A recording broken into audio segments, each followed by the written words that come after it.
Barcelona started the year well, Sid. Good performance, Messi scoring goals, Griezmann looking like the Antoine Griezmann of old. Reasons to be optimistic. Has Ronald Koeman got it right? Has he finally found the pieces to his puzzle that fit?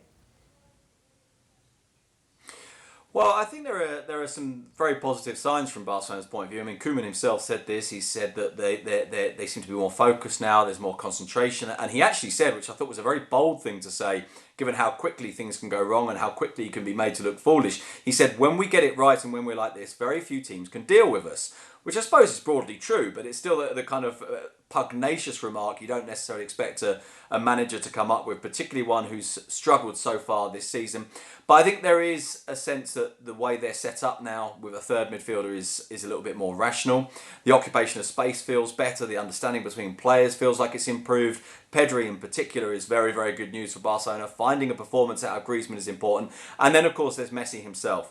Now, Messi all season, even when he's been playing reasonably well, has lacked the precision that we've seen in previous years. That classic Messi shot coming in off the right-hand side, bent inside of his left foot into the top corner, has been going wide, or it's been going just over the bar, or it's been getting blocked. This weekend he scored the first of the classic Messi goals that he scored all season. He then scored a free kick, which is his first for 71 free kicks. And so that kind of touch of precision that partly always defined Messi and that seemed to have deserted him this season is now coming back. It feels like he's getting his range. And he's now top scorer. And he's top scorer out ahead on his own in this, which seemed to be the worst season of his career so far. So as I mentioned at the top, Atleti didn't play. Their game against Atletico Bilbao was postponed. Sid, you tweeted, Atleti 3 games in hand, but I'm not sure that's good for them. Why isn't that good? That's great, isn't it? Win those, you've got a big old lead at the top of the table. What are you talking about? Now look, of course it's good for them on the face of it, in that what we're saying here, by definition, is Atletico Madrid are top. And they've got 3 games that they could effectively throw away now, and they would still be top. I think part of the problem, though, is that, of course, we make the assumption, and I include myself in this, we go, OK, so they're 1 point clear, they've got 3 games in hand, this is potentially 10 points clear. But I think given how compact the league title is going to be this year anyway, in terms of the number of games that you have to play, I don't think you want to be in a position where those games are accumulating, where at some stage you may be forced to really squeeze them in when you wouldn't have wanted to. In other words, the game that Atletico Madrid didn't play this weekend, by not playing it, they haven't gained anything. They haven't gained anything at all. They've just got to play that game another day. So you could say, well, it could be another 3 points, yeah, but it would have been better to have played this weekend and had those 3 points and be 4 points clear and only have 2 more to play. They play one of those games in hand tomorrow night.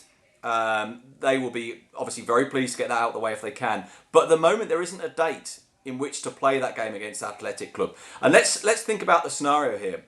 That game, which has to be rearranged, the likely date, if they do come up with this, I think will be just before they play Chelsea in the Champions League. So, of course, looking at it from Atletico's point of view, do you think to yourself, would they have rather played this weekend or had that game coming up when they're trying to prepare a Chelsea match? So, look, their position is great, but I think they'd have rather played those games and maybe, who knows, won one of them or 2 of them or 3 of them or whatever it may have been, than have those games waiting for them. Not least because I think emotionally as well, it puts a certain degree of pressure on them. But you just feel, Sid, they are huge favourites, aren't they? Oh, of course they are. Look, I mean, and they are not just because it's Atletico Madrid who are playing very well, but they're huge favourites because, as we say, let's do the maths, and the maths you can't take anything for granted. And the chasing pack aren't as good. Real Madrid are going to drop points. Barcelona, despite the fact they're looking better, aren't going to close that gap either. Well, I mean, let's look at it again from the mathematical point of view. You know, it's 1 point clear of Real Madrid, but it's 4 points clear of Barcelona. So win the games in hand, and the gap is really huge to Barcelona. The kind of gap that you just do not overturn in a league title race.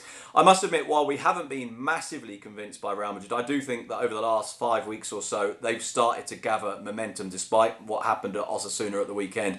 And so I still think Real Madrid can push them close. I think what Atletico will be very, very keen to do, and I know this is stating the obvious, but because I don't think they want to be in a position where they have to get those games in hand won. I think they want to be in a position where it would be nice to win those games in hand. I think it's really, really important that they win the first of those this week. I think it's really important that the first of those 3 games in hand, the first of those potentially 9 points that they can get away from the rest of the teams with, I think it's really important that they get the first 3 of those.